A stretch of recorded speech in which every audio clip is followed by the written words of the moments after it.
লোকসভা ভোটের আগে হাইকোর্টের রায়ে বড় ধাক্কা খেল রাজ্য সরকার। রাজ্য জুড়ে শোরগোল পড়েছে।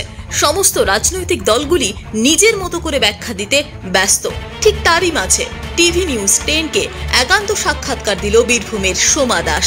তিনি একমাত্র প্রার্থী যার চাকরি রয়ে গেছে।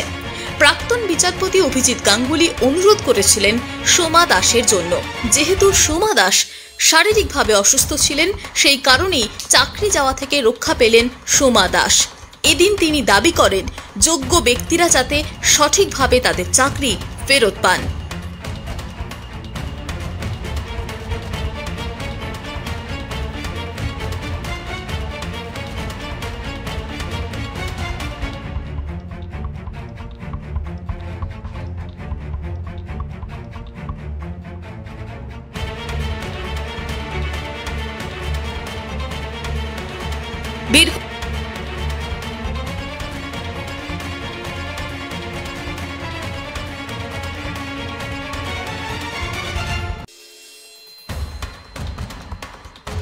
দেখুন, আমি যখন মঞ্চে যাই তখন সেটা আমি সাধারণ একজন বঞ্চিত যোগ্য জেনুইন প্রার্থী হিসেবে গিয়েছিলাম নিজের অধিকারটা বুঝে নিতে।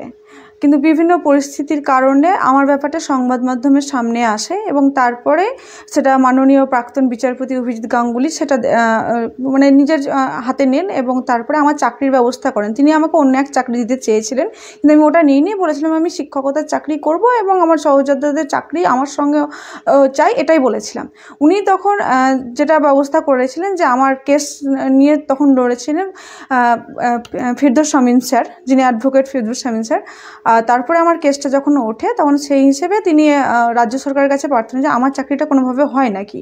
তা সেটা মানবিক গ্রাউন্ডের থেকে রাজ্য সরকার আমার চাকরিটা দিয়ে দিয়েছিল। সেই কারণে আজ সেই মানবিক গ্রাউন্ডের ভিত্তিতে আমার চাকরিটা আজ আছে। তবে এই যেটা রায় হয়েছে সেই রায়ের পরিপ্রেক্ষিতে বলবো, হ্যাঁ আমার চাকরিটা মানবিক গ্রাউন্ডের দিক থেকে আছে, ঠিকই আছে, কিন্তু এটা আমার অধিকারে পাওয়া চাকরি ছিল, যেটা ওনাদের সহানুভূতির জন্য আমি পেয়েছি। তবে এখনও যারা প্যানেল বাতিল হলো দুর্নীতির কারণ, সেই দুর্নীতি ছিল আমাদের চাকরির দাবি করার একমাত্র ভিত্তি। যে আজ সেই দুর্নীতি কিন্তু প্রমাণিত, দুর্নীতি যেমন প্রমাণিত হয়েছে এখানে তার সঙ্গে প্রমাণিত হয়েছে আমরা আমাদের অধিকার থেকে বঞ্চিত যারা যোগ্য জেনুইন প্রার্থীরা। আর এর সঙ্গে এই রায়ের মাধ্যমে আরও বঞ্চিত করা হলো যারা কিছু শিক্ষক শিক্ষিকা যারা ছিলেন, যারা যোগ্য জেনুইন হিসেবে চাকরি পেয়েছেন, তারাও আজ বঞ্চিত। তাই আদালতের কাছে আমার আবেদন এই যে তিনি অতি দ্রুত পুনর্মূল্যায়নের ব্যবস্থা আদালত করবে এবং তার সঙ্গে যারা যোগ্য বঞ্চিত চাকরি প্রার্থী এবং যারা আজ শিক্ষক শিক্ষিকারা বঞ্চিত, তারা যারা যোগ্য আছে, যারা প্রকৃত চাকরি অধিকারী, তারা যেন তাদের চাকরি সসম্মানে ফিরে পায়, এটা আশা করব। দিদি, আজকের এই যে রায়ে তো অনেকের চাকরি চলে গেল, তা সেক্ষেত্রে তো তাদের একটা সমস্যা, বিভিন্ন দিক থেকে সমস্যা তারা পড়তে পারে। তা কি বলবেন এই বিষয়ে, আপনি আপনার দিক থেকে কি বলবেন? অবশ্যই পড়বে। যারা যোগ্য জেনুইন প্রার্থী, যারা শিক্ষক শিক্ষা চাকরি এতদিন করছিল, তাদের একটা সত্যি অথৈ জলের মধ্যে পড়লো। কিন্তু এই জন্য এই দিক থেকে আদালতকে আরও একবার মানবিক দিক আমি দেখাতে বলবো, যারা যেন তাদের চাকরিটা সসম্মানে ফিরে পায়, এটাই বলবো। দিদি, আপনার লয়টা কতদিনের ছিল? আমি 2000 আমি প্রায় ওখানে আমার কেমো শেষ হয়েছিল 2021 সালের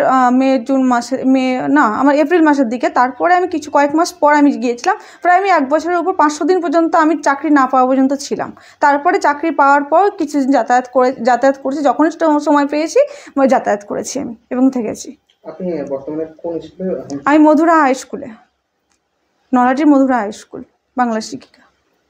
আমি 2000 আমি প্রায় ওখানে আমার কেমো শেষ হয়েছিল 2021 সালের বীরভূম থেকে রিন্টু পাচার রিপোর্ট, টিভি নিউজ 10।